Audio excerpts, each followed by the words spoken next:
Ziegfeld, it's a long straight, 2 lengths, 1 length, Black Sail, pounding. Here comes Detonator Jack, only 3 off them, pounding up to Black Sail at the 200, but Detonator Jack is storming over the top of them, pounding at the 100, joined by Detonator Jack. Detonator Jack takes the lead, he's a good horse.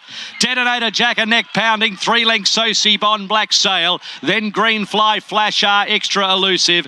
Ziegfeld got the stitch and Nancho 100 metres away last.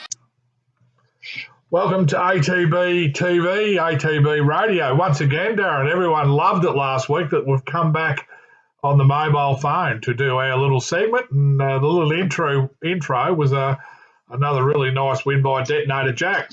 How are you, Darren? You got the heater on out there at the land?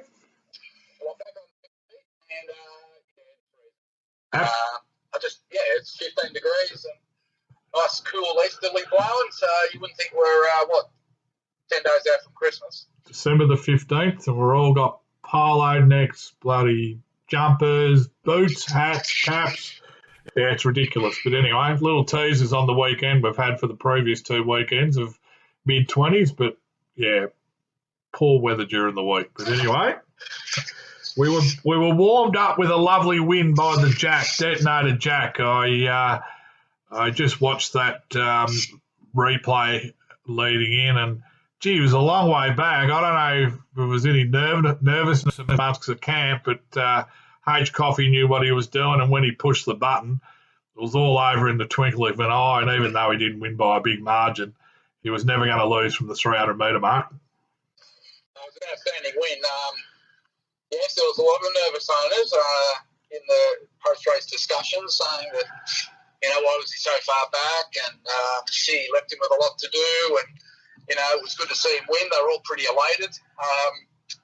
But I think at the end of the day, when you're on $1.50 chance, I think the instructions are normally pretty simple. Ride him like the best horse in the race and keep him out of trouble because, those other riders are all focused on you. Yeah. And if you get inside and in traffic, they're going to make it very difficult. So I think Harry just let him found his feet and then just put him to the outside. And he's had 2 rides on the horse for 2 wins, so we can't criticise H. Coffey. He's done a great job, and the horse is going particularly well. So his rating goes up to a 92 now. Yep.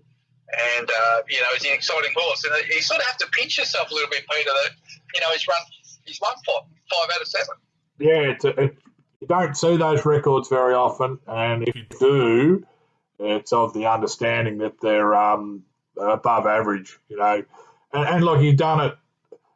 Sometimes you don't see it one prep and then come back just as good the next prep unless they're outstanding, and he's got all the signs of a horse that can keep progressing. I think I've got a little bit of a clip here of Dave Eustace. We'll play it in a sec, but this goes to a similar type race next start, albeit he'll carry 3 kilos more because of the bump in the ratings. But I think he might just go out a little bit further and trip too. And what was that race? Was that 1,800 or 1,600 Saturday? 16. Yeah, I think it's out to 1,800 next start. So, progressing beautifully.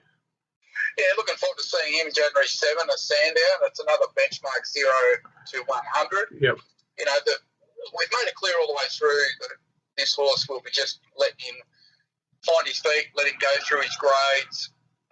We're not going to throw him in the deep end. We did that with the Derby. But now it's a matter of trying to get his rating up over 100 so that when he does have a little break and get set for the spring, we don't have to be trying to qualify for those races. So we're not trying to win a race to get into a big race. We've already got our rating up high enough to get in. So absolutely, we'll only sort of have one grand final to say. But look, really happy with the way he's going. He's still got a bit to learn. As Harry said, he still gets to the front, wants to have a look around and half pull up. So, by going through his grades, he's not going to win his next 5 out of 7. It gets a lot harder going forward. But, he's done a great job. He's a great fun horse. I think for these owners, he's probably almost a horse of a lifetime for them. And we just want to make sure he's sound and happy and look after him and just enjoy him because these careers go fast. He's already had 7 runs. In a couple of years, he might have had 20 runs. So you got to enjoy it because it goes real fast. Exactly. we'll just have a listen to what Dave had to say. I caught up with him at Mortlake on Tuesday, and basically he just covered over what we've chatted about. Here at Mortlake Trials, Dave Eustace kindly giving up a few minutes of his time. Dave will talk about Detonator Jack and Steinem. Obviously been very good in their preps this spring. Detonator Jack, the most recent to run, terrific again, Sandown Saturday. Yeah, hi guys, well done. He was fantastic, wasn't he, on Saturday? Very impressive. Was quite a long way back and made really good ground in the straight. So, he's just a horse on the up. He's pulled up really well from it. We're going to space his runs, which has been the plan the whole way through, and hopefully capitalise on his handicap mark, which we feel is still in his favour. So there's a 1700 metre benchmark 100 back at Sandown. So slight step up in trip, obviously only minimal, and he'll head there. You did indicate that, this prep was based around getting his rating right up. I think we might have got 6 points Saturday up to 92, so yep. It'd be nice to have it just in and under that 100 mark if this next run's his last before a little let up. So we've ticked a lot of boxes there. Yeah, gut feel is that we will be able to race into certainly the early part of the autumn, and as you say, get his rating up so that we can spell him and then target some more serious races in the spring. But we'll largely take him race by race. Well, there you go. That's interesting, isn't it? What you had to say there. Yeah. I had a bit of a laugh when I got told what Harry Coppey said off camera after the race to one of the owners. I missed that. The owner told me in strictest confidence not to share this message. So I'm only sharing it with you, Pete. No one else was listening, I don't think. But Harry said, now what would I have to do to keep Jay Allen off this horse going forward? And one wag turned around and said, if you buy him a first-class ticket to Ireland and then bribe the Border Force people to steal his passport, it's probably your best hope. So no hope. And Harry goes, walked off. So anyway, it's exciting. It's good to have a nice, good horse. And as I said, we bought Jacobury and we raced him in Dubai and the UK and US and campaigned him in Melbourne. And always wanted to have a good Jacobury. When you race a horse like that and he goes to the stud, you kind of harbour that dream that you might get a good one by him. And it's taken a while. We had a couple of cracks, and this is his last crop because obviously Jacobury only covered 3 books before he passed away. And we may well have the best of him. Yeah, that's it. Hey, it's an interesting question. Like Harry rode him, 6-8 months ago at his maiden. Just what he noticed with the horse, whether, obviously he was a raw maidener and he's still very raw in his own little ways now. So it would have been just interesting the different feel he give him in, 8 months between rides. But it was a winning feeling. That's the main thing.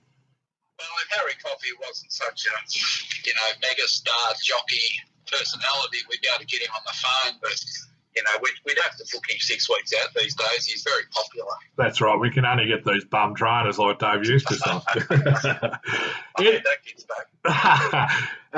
So that's the Jack. And obviously, like you said, January the 6th with his next race. So we look forward to that. We also had an Irishman go around a little bit earlier. Might have been the race before, 2 races before, and it looked like it panned out beautifully till about the 1200, and the race they dropped the tempo and he got over racing, and he had to sort of get out in the 3 wide lane just to give him some room to stride up, but that just made it tough for him to win from that position. He probably boxed on all right. He only really got detached from the main pack in the last 50 or 60 metres. Obviously, he's in the paddock now. He's had a big prep, but yeah, it just got messy at the wrong part of the race for him. Yeah, I think he's gone to the paddock. We still don't know if he runs 2400, to be honest. No. It sort of just didn't work out, but he had 11 runs this prep, and he won his share of races. So was he over the top? The horse that won that race, Never Again, which is a horse we used to race. Yeah. We'd beaten it, I think, twice this prep, and then it's beaten us by 6 lengths or something. So obviously we're either over the top or we don't run a strong 2400, or we don't run a 2400 when the pace comes out halfway and then he starts pulling because he wants to go quicker. Yeah. Maybe he should have rolled to the front then instead of fighting him. I don't know. But at the end of the day, I think now we've gone to the paddock saying, well, was it the end of the prep? Did he not run the distance, or should the pilot have taken off when the pace come out and made his own luck? Yeah. We don't know. Is the short answer. But he's had a great prep. He's won 2 cups. He's won plenty of money. And now that the tracks are going to be rock hard, he can be out there in 3 foot of grass, and he can come back in and sort of get ready around that April, May time. And whilst he probably doesn't want it too heavy, he certainly doesn't want rock hard tracks because he will jar up. So we're just going to have to sort of pick and choose our way through the autumn and into the winter. I think that win at Penshurst gives us that little bit more scope in the type of heavy track he can go to. He doesn't want them absolutely bottomless, but he can certainly get around on the high slow ratings into the low heavy ratings with some sort of chance of being really competitive. So, no, good prep. Sonata Cup, Penshurst Cup, they can't take them off the owners. And, Pat's done another real good job with him this preparation. I don't know, Pat probably has won 4 races with him now. Yeah, he's had a great prep. He's gone a long way from a horse that was failing and pulling his head off over 1400 to getting out over ground and doing what he's done. So he's certainly done a great job, and he's been a really good fun horse. That's it. Righto, there are 2. So I think our strike rate improved off those 2, Darren, because we were 50% win, 50% place. So we're about 49.9 top 3 and about nearly 17% winning strike rate, which that's above, any expectations really across 60-odd runs. So travelling nicely. If you're travelling at around 12%, that's par, I think. Yeah. So, it just means that the horses have been well placed, and it means that they're racing well. So, that's at the end of the first half of the season, which is normally the hardest part of the season because you're competing against, group horses, spring racing, strong country racing. So normally the first half of the season is the hardest part of the season to maintain your strike rate. But anyway, we'll see what happens in the next 6 months. That's it. Runners coming up. So we've got 3 we definitely know about, and then potentially next Tuesday at Terang there'll be a couple of runners. So we'll kick off with Hasseltoff at Flemington on Saturday at a benchmark 70, 1800. Craig Williams on, gate 10. He's $11 in the market. Flemington's a track that he's performed very well at, probably his favourite track. I know we had a good win about this time 2 years ago. I think it was 2 years ago with Jamie Carr on. He goes there looking for this trip, I think, and he certainly will be favoured by the big expanses of Flemington. So do we just put in the results now that he's going to run second? Well, that would make 11. I don't know what to think. I had to look through this race, and it's quite a strong race, actually. It is. It's quite a strong race. So he's going to have his work cut out. He certainly should be fully fit now and ready to go. But he's a frustrating horse. I think he's only won 2 races and he's run 10 seconds. So I won about 300,000. he's 50. He's going top 3 at 50% of his starts, but he's just not landed the killer blow. He just doesn't seem to be able to, finish it off. Whether he's got to get to the front a bit sooner and try and outstay him. I'm not really sure which is the best way to ride him, but the only thing I can say is Craig Williams is riding in good form. He's been on him a couple of times this prep, and I'm sure he'll have a plan on how to get this horse over the line on Saturday. He will bob up in one of these. I just don't know which one it's going to be. He's sound. He loves the beach. He's going as good as ever, but is he best good enough to beat these? I'm not sure, but I think I've just got to trust the jockey to get the job done. Yeah, rides Flemington well, very well. Craig Williams. It highlights, Darren, the difference between a 64, which we've had him in carrying big weights, to that next level on a Saturday in a benchmark 70. It just becomes so much more competitive, those type of races. It doesn't seem like a big jump, but there's a lot of progressive horses pass through that 70 grade. Yeah, well, we're trying to get the weight off him and solve one of the issues. Is the weight's a factor that's holding him back or not? But But obviously when you go up in grade, you go down in weight, and you go really well up in class. And as you say, there could be some horses there running through that grade that end up 90 raters. And we'll never get to that level, but that's where you get found out on the day. Anyway, I think at $11 and about $3.50, we know he's going to run a competitive race. Hopefully, win 3. Well, I'll be backing him for the place heavily and something small to win. Small to win, that's it. Also on Saturday, we go across 2 borders to WA again, where our star mare Steinem lines up in the Group 2. I forget what it's called, the Van something or other over 2100. John Allen flies across, gate 4. Looks a lovely little race for her. I think the horse that ran second in the Northerly just in front of her lines up, but not much else out of that race. Just on paper, it looks a race that she can tick off, but they're not easy to win, any group race. No, it's a Group 2. It's a lead up to the Perth Cup.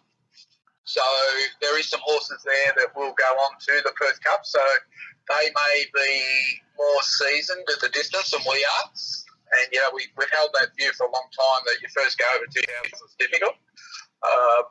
Now, there will be some horses here trying to get into the Perth Cup. So there will be some that are already in the Perth Cup that probably, if they win their rating, will go up. So it's going to be very tactical how this unfolds.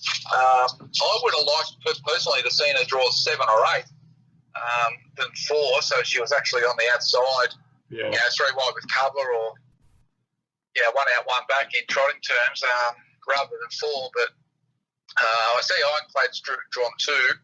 He's our biggest danger. He beat us in the Northerly. Yeah. You could argue that we probably should have beaten him, but I think the weights are a little bit. I think the weights are the same actually, because it's weight for age. We just get that relief because we're a mare. Yeah. She's come up to $1.70, which I think is really, really short. I suppose they look at the Northern and go, God, she had no luck. Hard to be in the mouth when she's in the barriers. But I'm glad Johnny Allen's going there to ride her because he knows her so well and he knows her tricks. And it's not often you get a 6-4 favourite in a Group 2 race, and that's what we've got on Saturday. So we've got our fingers crossed that she can deliver. But, as you say, these are tough races, and it's kind of an interesting form race because you've got a few coming out of the Northerly, and then you've got a few on their way through to the Perth Cup. So it's kind of a bit of a mixture. So we'll just see how it unfolds, but it's very late, that race. I think it's almost 8 o'clock our time in Victoria, and it's going to be a long day waiting for that. They say to you that's what WA stands for, Pete. WA. Wait a while. Wait a while. Anyway, perfect drinking time afterwards for celebrating a win from about 8-10 onwards. I see that I had a bit of a look through. I think Lou Luciani, which is one of the veteran trainers over that way, has got another horse that has a little bit of form, but there is a lot of horses that don't look to be in form, and like you said, they're probably just progressing and on their way through to the Perth Cup. So hopefully we get the favours from gate 4. We can get to the outside. I think that's key with her. She seems to.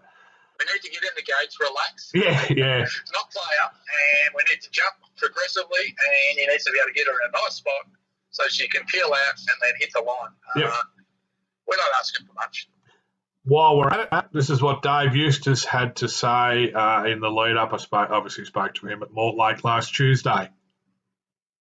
Steinem, she's been really good without winning. Obviously, her Group 1 placing ticked another box from a point of view of a broodmare after racing. She finds a nice Group 2 race Saturday, Ascot 2100 metres. I've just seen the nominations. There's no groups races are easy to win, but it looks a really nice race for her. Looks a lovely option. Johnny goes over to ride her again, which obviously is a big plus, and she put in a career best to be Group 1 place, as you say. She already was a valuable mare, but she continues to add to it. So Anna's done a fantastic job with her over in Perth. She's been very happy with her. I haven't had a chance to see the race just yet, but certainly, as you say, on nominations it looked really suitable, so can have a firm deck again, and you'd like to think with a bit of luck and a favourable draw she'll be hard to beat. Certainly the ground's been the firmer ground's been to her advantage. We look back at the autumn now and how frustrating it was to get her on top of ground. Right. She drew bad barriers, but things are sort of falling in her favour, so hopefully we can tick off a Group 2 win on Saturday. Fingers crossed. Good luck, everyone. Thanks, Dave. Yeah, Dave's pretty keen on her. She's thrived over there, Darren, which is one really big issue. Like she's gone forward, not backwards. Just that better weather, I'd say. And well, she's literally the only work, isn't she? Hannah's gone over to ride her and look after her, so she's getting one-on-one treatment. Absolutely. So she should be thriving. And when you see the videos of her in the water there, straight away I kept thinking, there's a lot of sharks in that water there, So hopefully she's all right. No, all good. So fingers crossed there, we can tick off a Group 2 win. Racehorse Colours is the other horse that's dual accepted. Now, I didn't mention her for Friday or tomorrow at Geelong, but I think you're indicating that she may go to the other option, which is Horsham on Sunday. Sandy said she's going to Horsham on Sunday. Yep, benchmark 58, 1800, Jack Hill, a middle barrier, I think 7, if I remember correctly.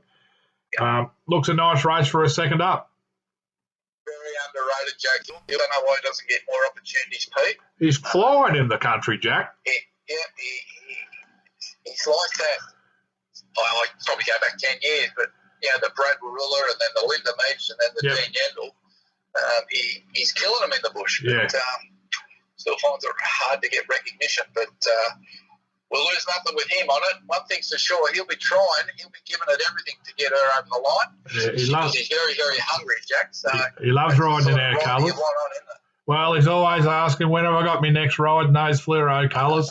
I was actually talking to Rob Hickmott out at the track this morning, and he said, it was the same conversation about Jack and getting rides. He said, well, I love it. I'm the beneficiary because people aren't after him, and I get him riding me track work a couple of times in during the week, and I don't have to fight to get him on, and I know I get a rider that's hungry, competitive, and a good rider as well. So he can get off and tell you something. I think he rode Yogi to his first win for us. Yeah. And had a couple of goes in town on him, and he's a terrific fellow. He's always happy to see you. Yeah. Got a little bit of larrikin about him, so he's just an all-round good country jockey that should probably get more opportunities in town. That's it. Now, can she win? When they've had I've got a little theory. When they've had a good, not a good, but a long layoff, and they come back, they go really well fresh. Is there a downer in their next run? And then is it third and fourth up? Don't know. She's different environment now and a different sort of, similar but a bit different with the training. But where she is really good for mares. Like, it's a great setup there at Andrews. So whether she's just freshened up nicely, there's been a little bit of time between first and second up, only because there was a little nick on her leg, but that might have worked in her favour. I think it'll be an outstanding training effort if she was to sort of salute second up. Yeah. As you said, her first up run was terrific. She's a staying mare. Normally, they go good fresh and they have a flat one, and then they build third up, and they normally win fourth up if they're already good. So that's the normal profile. But I think if you can get her to win second up, you would have to, hats off to him. So it is a little bit of a tight track there, twisting and turning, and she does weigh in a bit. So it'll be interesting to see what the tactics are. Yeah. And whether there's any speed in it, and Jack will be smart enough to sort all that, navigate his way through that. But I think she's a sneaky little each way chance. Yeah, she'd have to be. I don't know what price she'd be, $6 or $7, would she? A bit of respect for bobbing in the bush, so perhaps her in single figures. I see Prushka's got one there that's had 3 placings in a row, so there'd be a bit of money for the Prushka horse. And whatever she does, she'll build off the back of this. We know that, being a staying mare. So all the best there, Razor Colours owners. As I mentioned, we don't know the fields for Terang on Tuesday, but we've got Rasho from the Sarvastan stable, who you spoke to and said he's going there because we need a big track for him. Yeah, he's a Piero coming out of our fast mare, Rockalicious, who was a pretty good mare. Having his first start for the team. He's trialled up okay without setting any records, but he's definitely a staying type horse, and he's probably 6 months away from maturing. But we've got to kick him off. And we elected to go to Terang because of that 450 metre straight, because he seems to need time to balance up. Just trying to organise the jockey now, so I think there's a few messages out there for people like Dean Yandel, Jared Fry, Harry Coffey, Jordan Childs. So I'll be able to see who the first one to ring back is. Yep. They'll get the ride probably. So, look, he's going to need further. He's going to need racing, but I just want to see him. Well, actually, I just physically want to see him on Tuesday. I'll go down to Terang. See the Lord Mayor of Terang, Wayne Johnson and Bobby Johnson. They sort of run the whole town there. There's photos of when you drive into Terang. And, turn up there and have a look around and no doubt get sucked into a couple of Christmas drinks. But looking forward to seeing the horse and looking forward to just seeing how he's finished and, to my eye, whether he's mature or he needs more time. While you're there, you can try and get Supreme Thunder across the line. Hasseltoff the second. Yeah, he's building a reputation. But look, we've got him onto the dry tracks and we've found a couple of horses just basically been better than him. Nothing more than, there was no ride errors. There was just nothing. Johnny Howland had him there to win the other day. And, look, I don't know the field, but you can only imagine it'd be a typical benchmark 58 or 64, maybe 58, I think, and hopefully. Well, we were trying to get him out to 2,000, but he unfortunately didn't get a go at Werribee on Sunday, I think it was. Yeah. So missed a run there. So it looks like we're probably going to Terang on. If we don't go there, we'll probably go to Warrnambool, or we might do both. But at least with Terang 1850, it probably plays like 2,000, being a big track. So yeah, it'll be interesting to see. He's just one of those horses that he travels like he's going to kick. Yeah. But when you let him go, he's got about as much turn of foot as I have, and just grinds away and finds a length, and that's about it, and then gets run down. So I'll be interested to see, one, who goes on him, and two, how they ride him to try and win this elusive race that we've been trying to win before we move him on. And the other one that may go there, we just haven't been able to get in contact with the stable, is Frankly Rosie with Liam Howley. Ready to kick off. Just not too sure whether it's going to be Terang, but we'll know more tomorrow when the fields are out. Yeah, I haven't been able to get hold of him, but his updates have been very, very positive about her. She was terrible last week, but she had a bit of a virus, it turned out. She needed some antibiotics to clean all that up. They're a really good break. So she's had all that, and she's ready to go back into work. And he said she's been running some really good sectionals in work. But she's a stayer, so once again, I don't think she'll be doing anything until she's third or fourth up. Yeah, he's always maintained she's had ability. Obviously, we just didn't get a real chance to see it. And if she did have that virus thing, well, probably a good reason. For a horse that was sort of trying to develop and mature as well. So good style. Yeah, I mean, Terang's a nice track for her to kick off if that's the way it goes. That's it, Darren. Not much more. Yep, that's it. And, I can't even think too far ahead after that. I know it'll be Christmas and New Year. So there'll be some horses running around. Dandy Man's early Boxing Day potentially. I don't know too many others. Apart from that, there's a couple like Shine and Dandy and all that are still working their way up to kicking off their preps. But yeah. All right. Well, Steinham's where their focus will be, I guess. Yeah. In the big race, and Hasseltoff, I'm sure the owners will be a little bit nervous. Yep. And a bit nervous. The Razor Colours, like they all got legitimate chances to different degrees. They're all their right races, so yep, that's it. There's a couple there first up that are staying types that are going to need the run.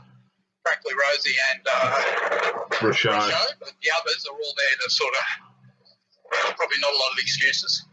That's it.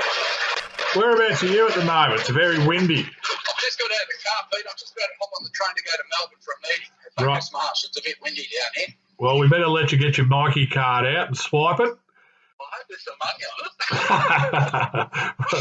it. You better hang on and swipe it while I'm still on the phone to you. Anyway. I'll tell you one thing. I'm really excited about going to Melbourne on a Friday afternoon. There was no way I was going to drive down there and drive home because I wouldn't get home in time to feed in the morning.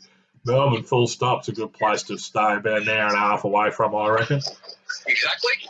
All right. Well, we'll leave it there, Pete. You can wrap it up and we'll play again next week. Yeah, so that's it, guys. We've had Darren via mobile, ATB TV radio. I'm pretty sure next week we'll have our Christmas caps out for our final edition of the year, and we look forward to speaking to you then and hopefully about a couple of winners. See you guys. All the best.